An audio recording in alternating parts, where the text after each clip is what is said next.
Bismillahirrahmanirrahim. Qala musannifu rahimahullah ta'ala wa nafa'ana bihi wa bi'ulumihi fid daraini amin. Kitab Kifayatul Muhtaj pada menyatakan bicara Isra dan Mi'raj, karangan Asy-Syaikh Al-Imam Daud Ibn Abdullah Al-Fatani, halaman yang kelima. Kata Abu Sa'id bin Al-Musayyab rahimahullah, iaitu Burraq yang ditunggang oleh Nabi Ibrahim alaihi salam tatkala datang ke Baitullahil Haram untuk ziarah anaknya Ismail dan Siti Hajar. Pengarang kitab ini Asy-Syaikh Al-Imam Daud Al-Fatani mengemukakan kepada kita bahawa Burraq merupakan tunggangan rasul-rasul pilihan, antaranya baginda Ibrahim alaihi salam. Ya, baginda Ibrahim alaihi salam setelah membina Al-Masjidil Aqsa, Baitul Maqdis, bersama dengan anaknya baginda Ishaq alaihi salam, merupakan anak daripada Sayyidati Sarah. Selesai pembinaan Al-Masjid Aqsa, Baitul Maqdis, maka baginda Ibrahim alaihissalam menunggang Burraq untuk menuju ke Al-Masjidul Haram, Baitullahil Atiq, untuk menziarahi baginda Ismail alaihissalam, anaknya daripada isterinya Siti Hajar. Maka berjalan ia padahal Jibril pada pihak kanan serta memegang belakangnya, menyatakan betapa baginda Muhammad sallallahu alaihi wasallam menaiki Burraq. Di sebelah kanan Rasulullah sallallahu alaihi wasallam adalah Jibril alaihi salam, manakala di sebelah kiri adalah Israfil, dan Israfil pada pihak kirinya serta memegang kekangnya. Maka sentiasalah berjalan hingga sampai kepada satu dusun yang banyak nakhal, yakni pohon khurma. Maka berkata Jibril, "Turun ya Muhammad di sini. Turun ya Muhammad di sini." Maka sembahyang 2 rakaat. Baginda Muhammad sallallahu alaihi wasallam diperintahkan oleh Jibril alaihi salam untuk turun seketika. Ya, apabila melintasi satu penempatan kebun penuh dengan pepohonan kurma, dan Rasulullah turun seketika menunaikan solat 2 rakaat. Maka turun ia dan sembahyang 2 rakaat. Kemudian maka menunggang ia akan Burraq. Maka berkata Jibril baginya, "Adakah tuan hamba tahu tempat sembahyang itu tadi?" Maka sabdanya, "Tiada." Maka katanya Jibril alaihissalam, "Itulah Thayyibah, nama tempatnya Thayyibah. Pepohonan-pepohonan kurma yang subur itu, nama tempat itu Thayyibah, yakni Madinatul Munawwarah." Nak jelaskan, maknanya sebelum baginda Muhammad sallallahu alaihi wasallam berhijrah daripada kota Mekah ke kota Madinah, terlebih dahulu, setahun sebelum Rasulullah berhijrah dari kota Mekah ke kota Madinah, maka Rasulullah sallallahu alaihi wasallam telah singgah seketika di bumi Madinah pada malam Rasulullah diisrakan. Rasulullah berhenti sekadar menunaikan sembahyang 2 rakaat.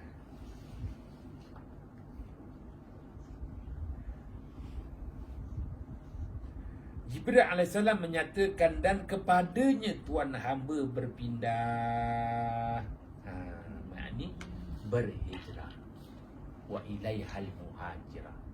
Jibril AS menyatakan, inilah tempat penghijrahan di kau, wahai Muhammad.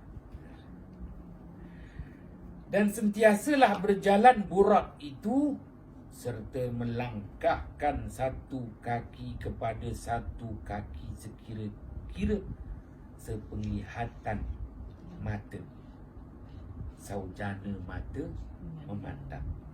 Maka berkata Jibril, turun ya Muhammad, sembahyang 2 rakaat. Maka turunlah ia Rasulullah SAW.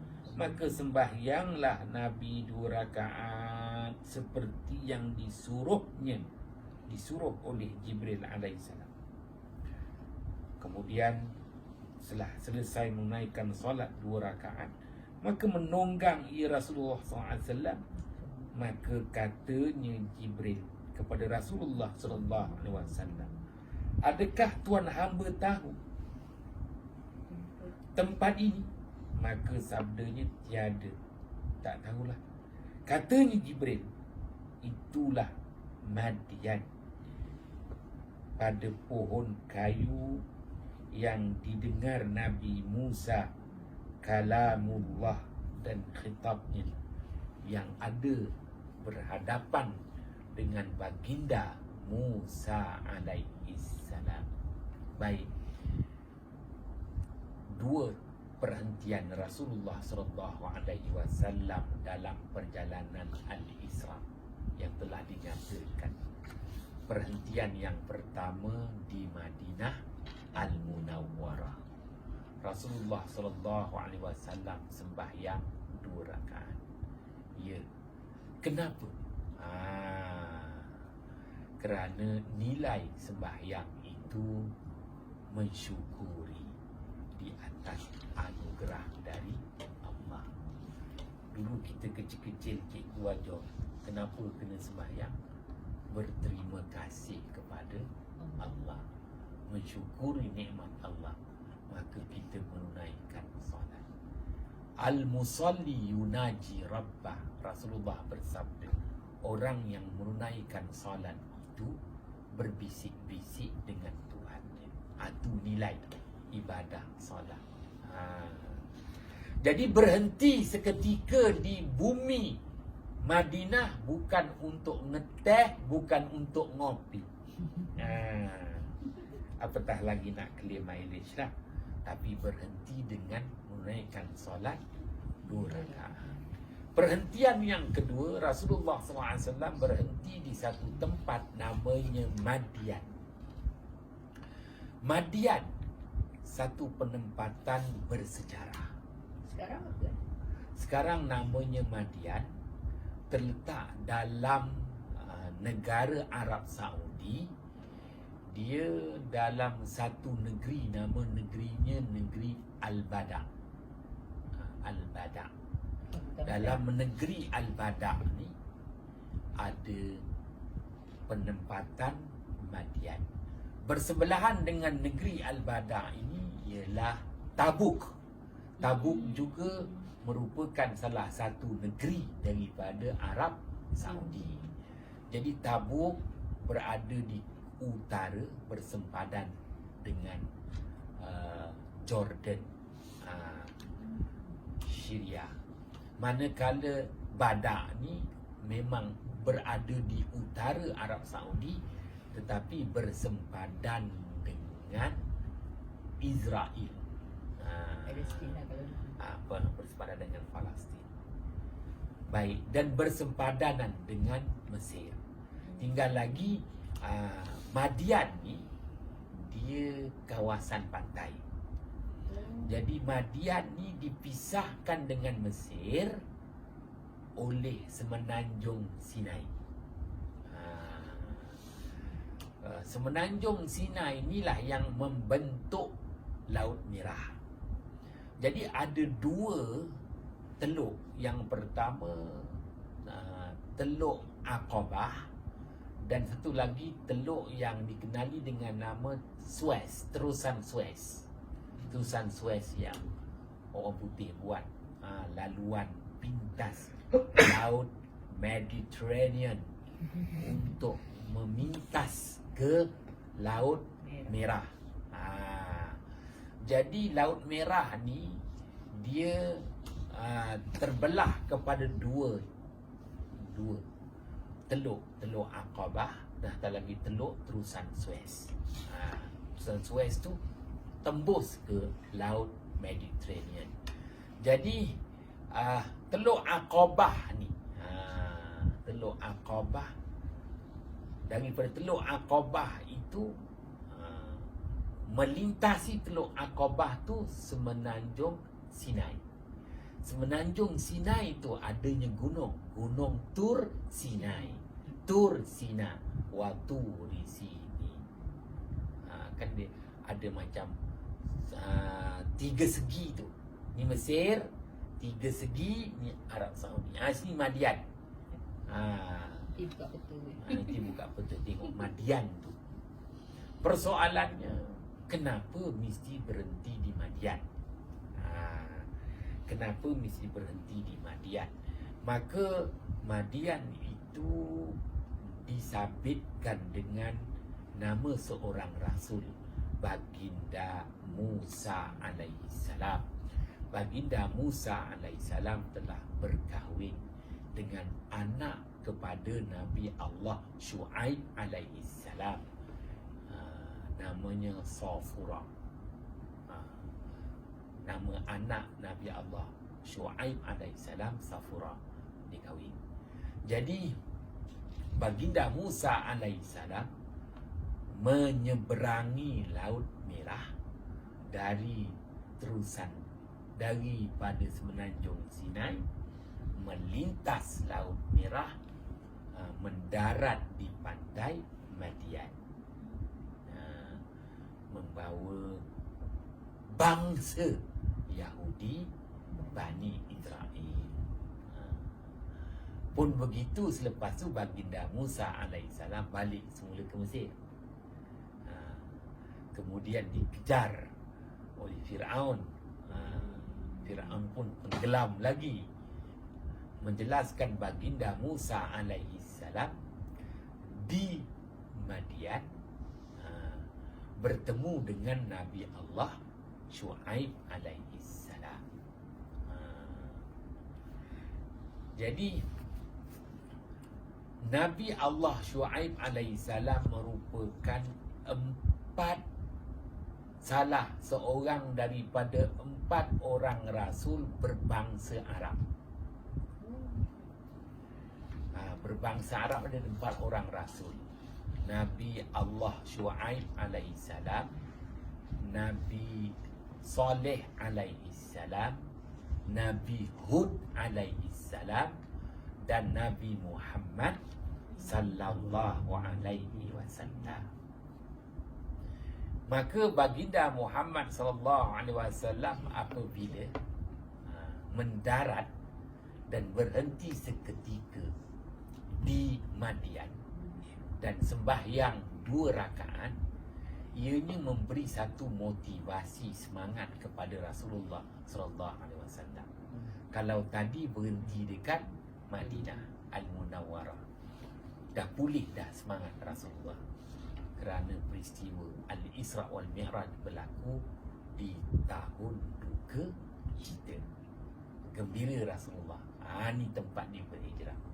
Begitu juga apabila Rasulullah mendarat di Madian, Rasulullah lagi gembira kerana mengetahui Madian itu tempat Baginda Shu'aib alaihissalam, antara Rasul berbangsa Arab.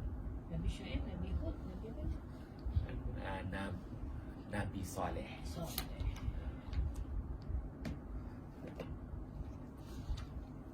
yang kita dapati bahawa Madian ni satu penempatan yang kalau daripada Madian tu bila terus ke utaranya kita akan berjumpa dengan Laut Mati, Jordan. sempadan Jordan dengan Israel, Palestin. Jadi kalau terus lagi daripada Laut Mati tu sampailah Tasik Tibrias, Buhairatu Tibriya, Tasik Tibrias, yang dikaitkan tentang tasik yang bakal kering dan Tasik muncullah Tibrias tu dekat negara apa? Israel. Di situ dah ada sungai Jordan, sungai. Jadi itu dia daripada Tasik Tibrias tu, tasik apa ni, Buhairatu Tibriya tu, dia boleh terus dari dia ada sungai tu. Sungai tu sampai ke Laut Mati. Laut Mati tu akan terus turun sampai ke Teluk Aqabah tu. Teluk Aqabah tu di situlah adanya Madian.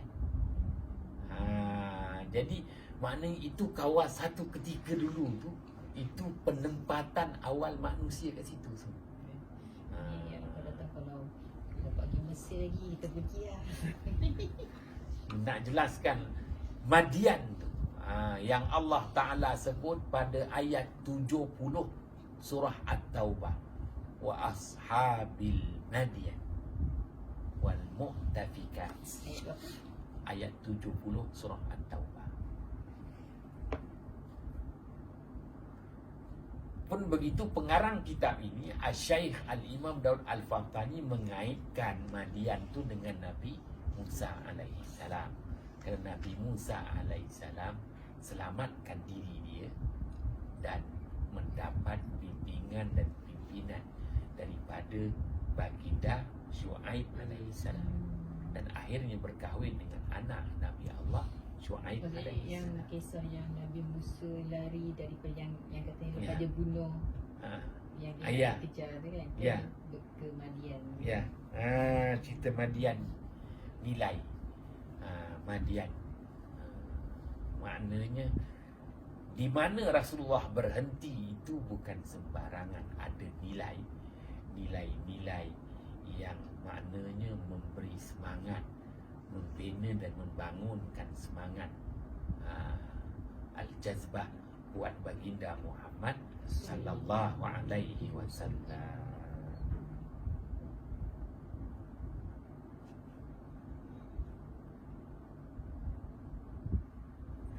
Nak menjelaskan bahawa apa yang dialami oleh baginda Musa alaihissalam, perkara yang sama juga dialami oleh baginda Muhammad sallallahu alaihi wasallam.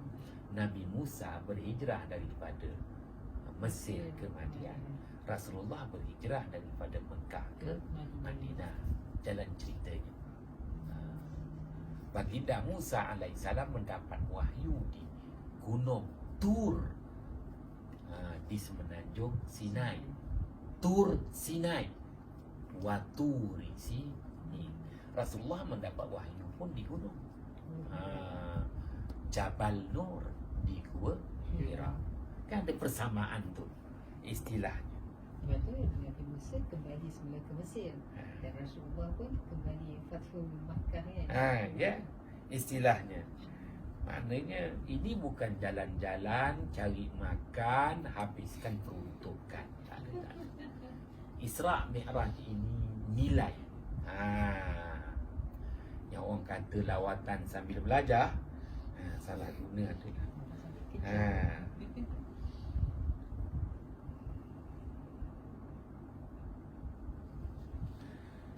Maka sentiasa berjalanlah ia.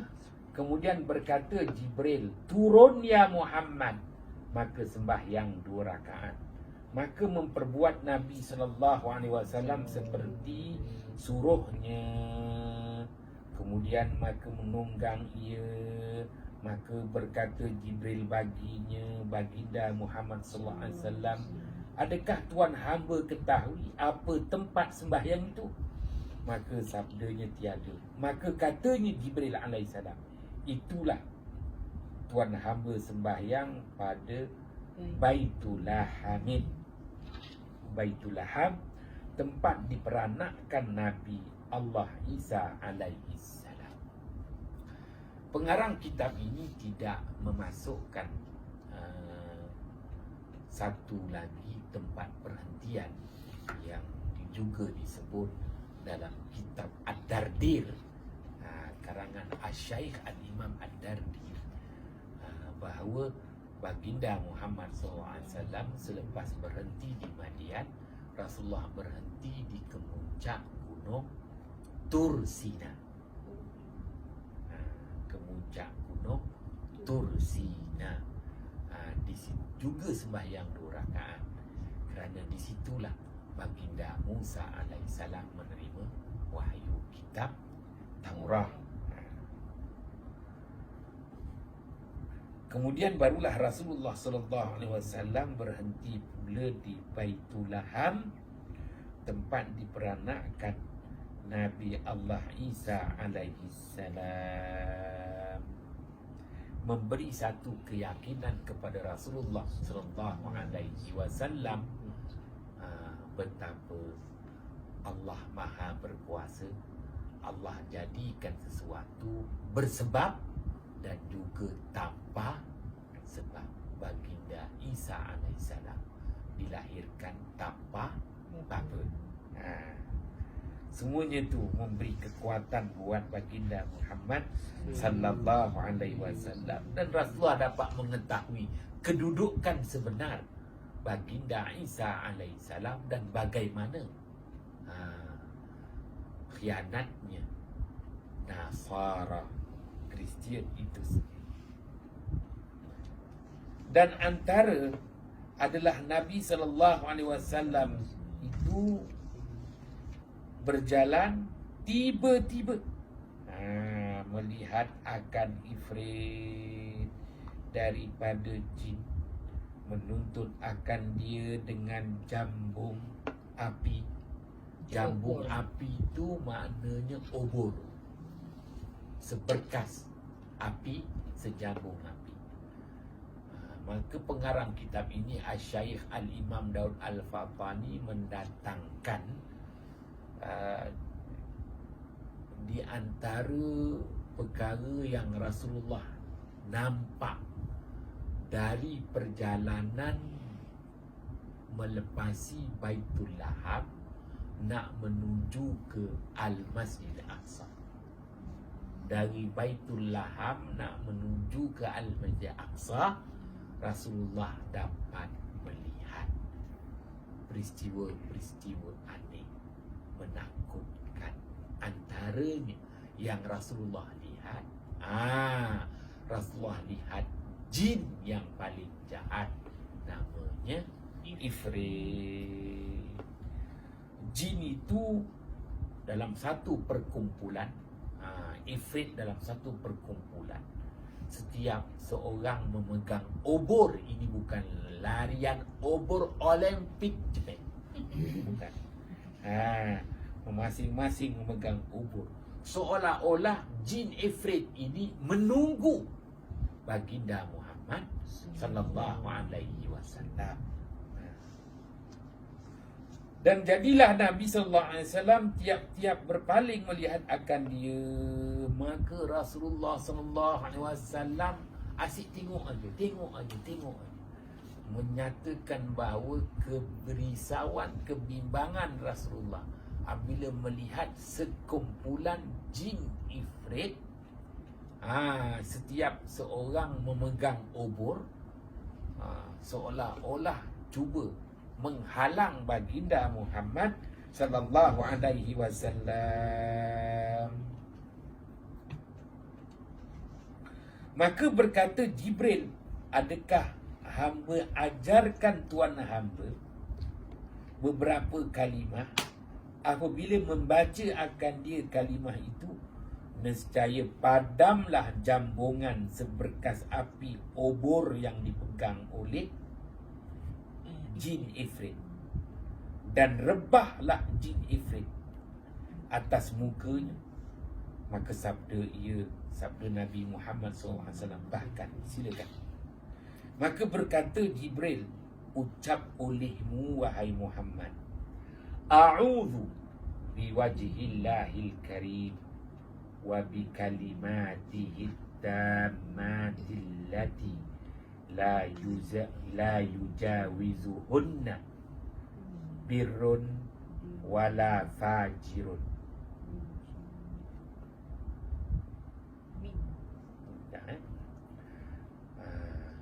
Barrun wala fajirun. Barrun ni daratan.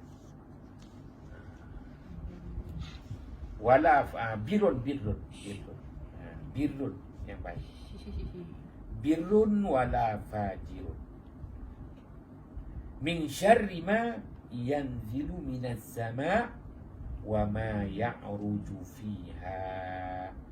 Wa min syarri ma zara'a fil ardi wa ma yakhruju minha. Wa min syarri fitanil laili wan nahari. Wa min syarri tawarikil laili wan nahari illa tariqan yatruku bi khairin ya Rahman.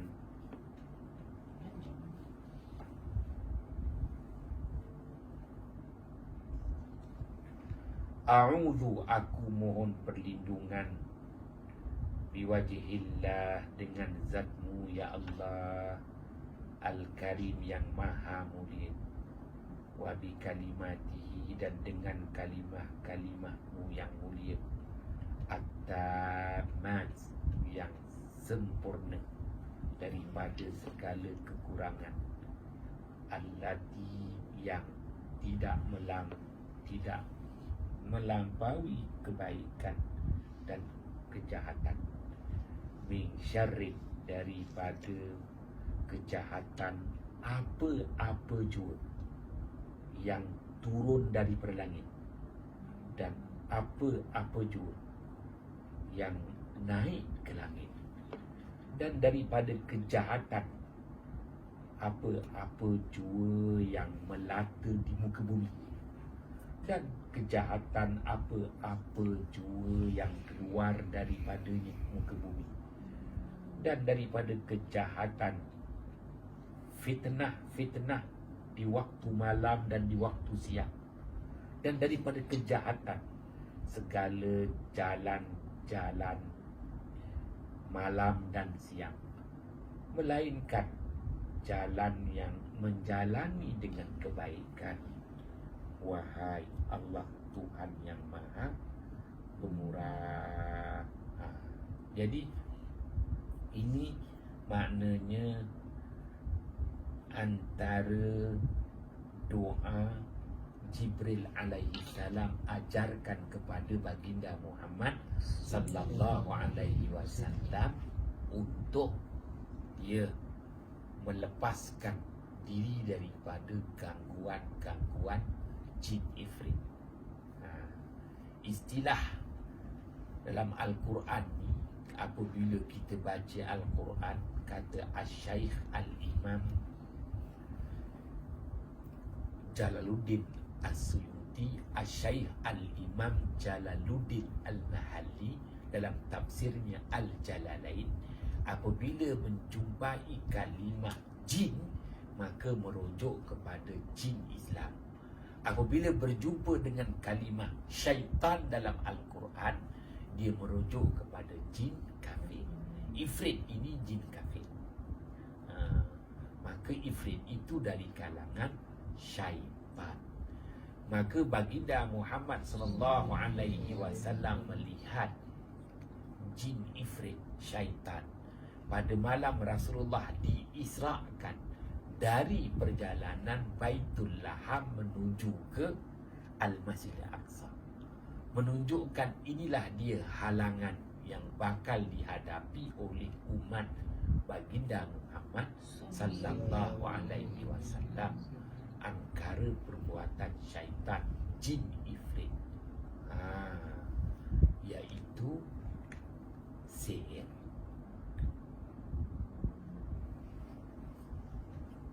Jadi apabila seseorang itu terkena sihir maupun 9 jenis sihir, ini dia antara bacaan doa yang diajarkan oleh Jibril alaihi salam.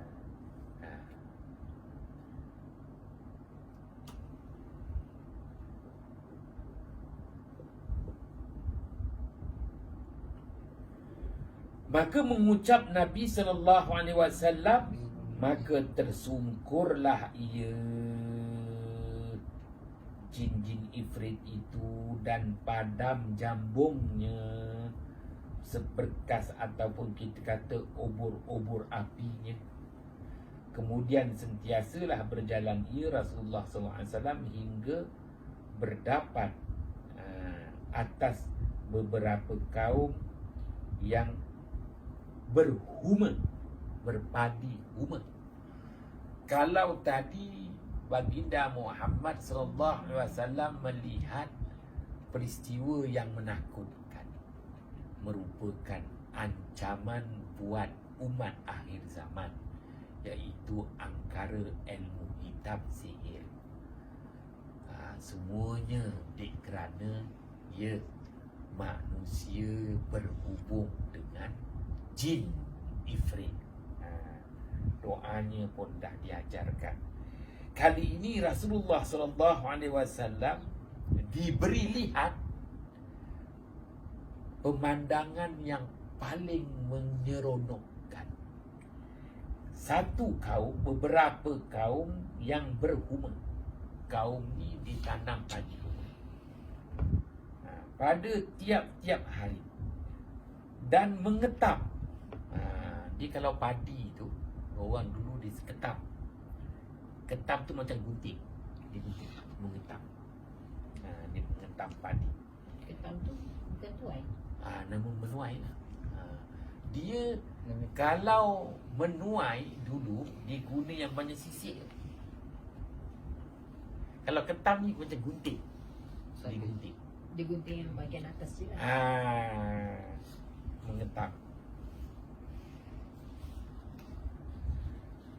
Tiap-tiap hari orang tu tanam, semai, tiap-tiap hari kutip hasil.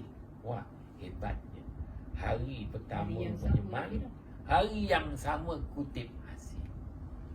Ada tak hari ini, hari yang sama semai, hari itu juga kutip hasil?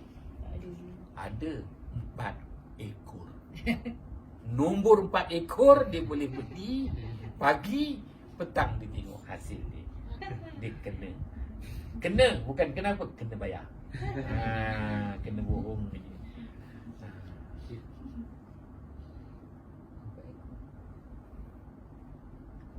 Judi.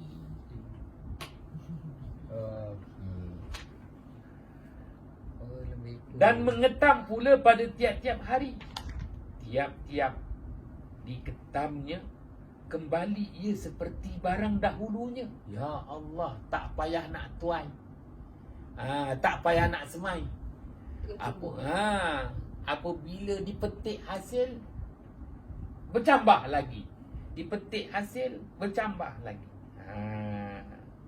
Maka sabda Rasulullah SAW, apa ini ya Jibril?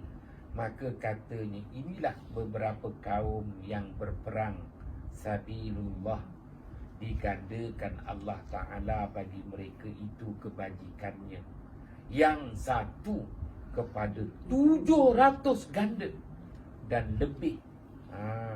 Yang amat banyak, seperti firman Allah Subhanahu wa Ta'ala. Ni ayat 39 surah Sabah.